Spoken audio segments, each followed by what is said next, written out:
ஒரு நாட்டை ஆளும் அரசன் ஒருவனிடத்தில் அந்த நாட்டின் சிற்பி 4 பொம்மைகளை கொண்டு வந்து தருகிறார். அரசன் கோபமாக, நான் என்ன சின்ன குழந்தையா இதை வைத்து விளையாடுவதற்கு என்று கேட்கிறார்.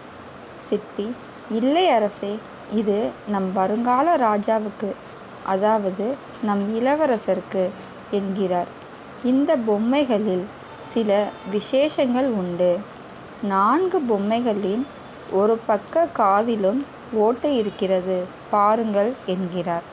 அரசன், இதில் என்ன விஷயம் இருக்கிறது என்கிறார்.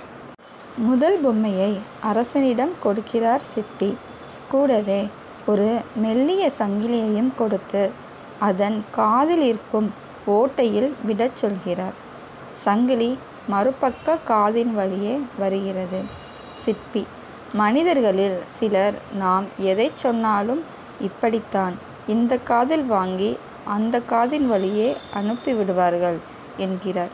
2வது பொம்மையை கொடுத்து அதையே திருப்பி செய்ய சொல்கிறார். இந்த பொம்மையில் சங்கிலி வாய் வழியே வருகிறது.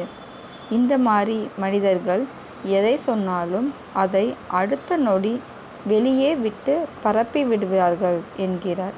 பிறகு 3வது பொம்மையை கொடுத்து மீண்டும் அதையே செய்ய சொல்கிறார். இதில் சங்கிலி வெளியே வரவே இல்லை. சிற்பி, இவர்களிடம் எதை சொன்னாலும் உள்ளேதான் இருக்கும், வெளியே வராது என்கிறார். அப்போது இதில் யார்தான் சிறந்த மனிதர் என்று அரசன் கேட்கிறார். என் கையில் இருக்கும் இந்த 4வது பொம்மைதான் சிறந்த மனிதன் என்று சிற்பி சொல்கிறார். அரசன் பொம்மையின் காதின் வழியே சங்கிலியை விடுகிறார்.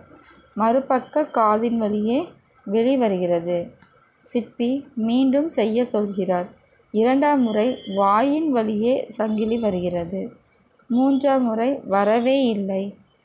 சிற்பி, 4வது பொம்மை போன்ற மனிதர்கள்தான் நம்பகமானவர்கள், அவர்களை முழுமையாய் நம்பலாம். எங்கு பேச வேண்டுமோ அங்கு பேசி, எங்கு கேட்க வேண்டுமோ அங்கு கேட்டு, எங்கு அமைதி காக்க வேண்டுமோ அங்கு அமைதி காப்பார்கள் என்று விளக்கம் கூறினார்.